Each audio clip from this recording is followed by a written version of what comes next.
so many big personalities, and sometimes after you're like, I need to sit in a quiet room. It's so loud. It's so much screaming. But that's why like a Larsa's good because she's very monotone. Like you need someone like that. And Jen, it's not, yeah, she's doing the job. It's not really her fault. I mean, she couldn't get, it's not really about her this season, but she still does have things going on. Mhm. She's still And getting. I'm not picking on Heather. I mean, I think eventually, I don't think next season, but eventually it will be time for Shannon Bedore to go.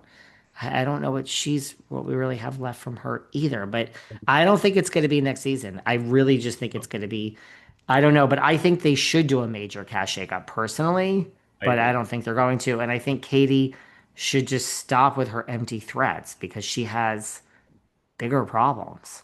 Just bigger fish to fry. And I also feel like I think the producers of like OC, I don't know exactly who is the product, but they need someone from like Potomac or Miami to come in. Just like one person, like what that Matt Anderson guy, like bring him in, do a little shakeup. I think downgrade some people and then get some new housewives that are really like downgrade some people to friend of. I think a show with only one friend of, I don't think was a good call. And I had heard rumblings that apparently a super rich friend of was gonna come, and then where is she? So I guess she's not coming anymore because like I know this girl No. Maureen was gonna be the friend of, and she was Muslim and she was married to a hockey player. I liked her, but Maybe next I season met they'll bring her. her in. They should bring her in. She's funny. She's an actress. She was in Ghosts of Girlfriend Past with Matthew McConaughey. Like she's like a compilation. She has the cute hockey boyfriend. She would have been good. I don't know why they didn't bring her in. Maybe because Gretchen is such a big personality. They didn't want any other friend of. I don't know. Gretchen, I don't think is going anywhere. I hate to break it to Love people. her. I love her. I love her. On New Jersey, I don't know if you saw this. I mean, this is just like ridiculous. It has nothing to do with whether I like Marge or not. But did you see this that New Jersey, there's a lot of bullshit that going that it's coming back with Marge. Marge is the lead for the new season. Not that No Dolores would, Teresa. but it's not who's going to be back. It's that they're actually building the entire cast around Margaret. It came out a few weeks ago, but it is now reared its ugly head again this week that Mhm. Mhm. Melissa's not strong enough to Okay. carry the whole franchise, and she'll be on it. But Margaret Josephs, because shows so much of her life, which I don't even know what that means. Like, I don't know what Margaret shows that Melissa or Dolores don't. Mhm. But Margaret Josephs to be front and center next season. That basically Melissa cannot be the main character, and they're casting the whole show around Margaret Josephs. Now, I call bullshit on this story Oh, I don't believe that. I mean, I liked the idea that it was Marge, Teresa, and Melissa coming back with a new, younger with Dolo. and Dolo. That made the most sense. That seemed actual real. This just seems like far-fetched. And then did you see at the baseball game where they confirmed, like, Hmm. he was like, "Oh yes, we're coming back," and then Antonio was like, "I would never do next gen." Girl, if they asked you to do next gen, you would jump, skip, and hop to New York. Like, don't even pretend you won't cash that check. I was like, "Girl, give me a break." Well, that's why some people are saying that Teresa, because then now there's also a rumor that New Jersey has started filming without Teresa, which I covered that. That's not true. But Teresa's living her life. She's not even in the United States at the moment. She's left Mallorca and is in London. But like, I have heard that, like from reliable sources, that Teresa is the one dropping some of these stories to kind of about just to start the process of because she knows she's not coming back. Now, I don't know if this is all true, and she knows she's not coming back, and therefore she wants to like get the narrative out there that she's good, whether she comes back or not. Everybody wants to come back. Margaret wants to come back. Fuda wants to come back. Desi Fessy, that's what I call Desperate Fessler. Desi Fessy, she really wants to come back. They don't need those people. They She's going to BravoCon, that Fessler. Oh, good for her. She parlayed it into something. Get that coin. See, I liked her until the show ended, and now it's ended like 2 years later because now she's like in New York City going to the opening of an envelope, going to this.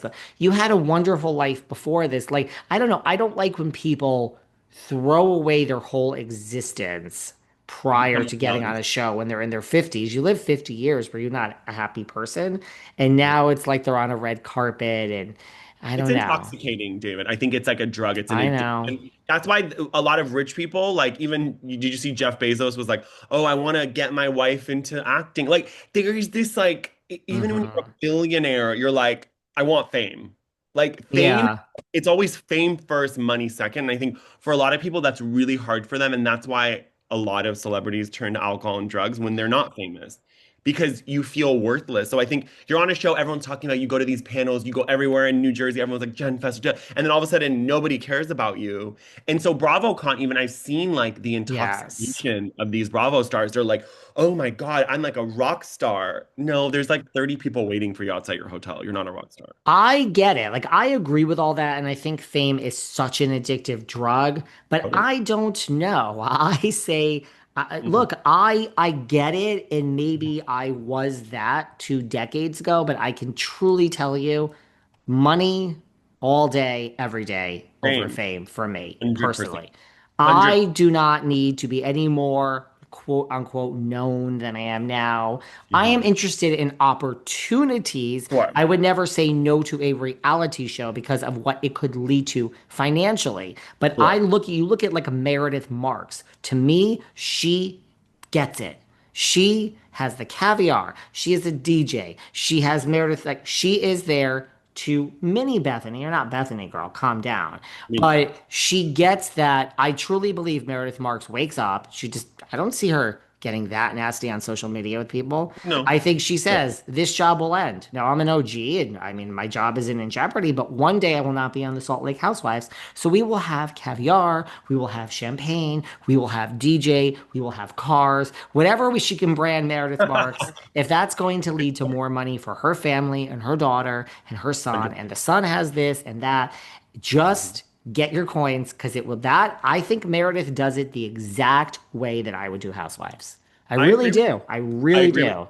And you know what it is, David? Aside from like all the products, is like, yeah, original early adopters are going to be Bravo fans. But if the caviar is good, if the DJing is good, Hmm. people will come back, right? Like I would always tell clients, you want to make a product, your original, like your OG fans will buy it no matter what. So you'll make $100,000, but you're Hmm. not going to make anything beyond that. She understands that like she needs to appeal to a Bravo audience that's like, I don't know Meredith Barks, but I like caviar. There were so many Hmm. TikTok reviews of her caviar that were people that don't watch Bravo. That's good. Like, and they liked it. So that's she's smart. You know what I mean? Like, who's going to a Vegas residency? It's not going to be all Bravo fans. It's got to be people No. that are into music too. So they might be like, I don't know who she is. She's in Times Square jumping, but she's pretty good. You know what I mean? Hmm. I do. Yeah. So no, I understand fame is really addictive, but I just don't know. I guess I don't get it. I guess that like once you know how the sausage is made, like you go to, Mhm. I get it. You go to BravoCon, everybody loves you, everybody this, everybody that. But they also are the same person. Like when you're standing in front of someone, someone is telling Jen Fessler how much they love her, and then online they're a troll that says Jen Fessler is the most desperate, horrible person in the Oh, world. Not 100%. everyone, but to your face, they're always your A lot favorite. of a lot of them. Remember that show, David, when you said that, it reminded me of that show where like the person's troll, like online troll would meet the celebrity. Like they'd meet like Scott Disick or Yeah. or like Kesha. And then when they met them, they'd be like, oh my God, I love you. You're my star. And then Kesha would be like, really? Remember when you commented this? And they would like have a conversation about online trolling versus like you meet someone. Because whenever someone meets you, like I've met people that literally called me disgusting and then they met me and they were like, "Oh my God, I'm obsessed with you." Because nobody's gonna say that to your face. Right, they're not. But I also think it's like most people in the world are I don't even know if insecure is the right word. You Most know, people are need jealous. external validation. Yeah. And so Yeah. if you truly don't, like I don't at this point in my life, it's like, yes, they love you. You can't have it both ways. Tamara's daughter they did an interview, and Tamara's daughter's like, my mother is the greatest thing in the entire world. And let me tell you how altruistic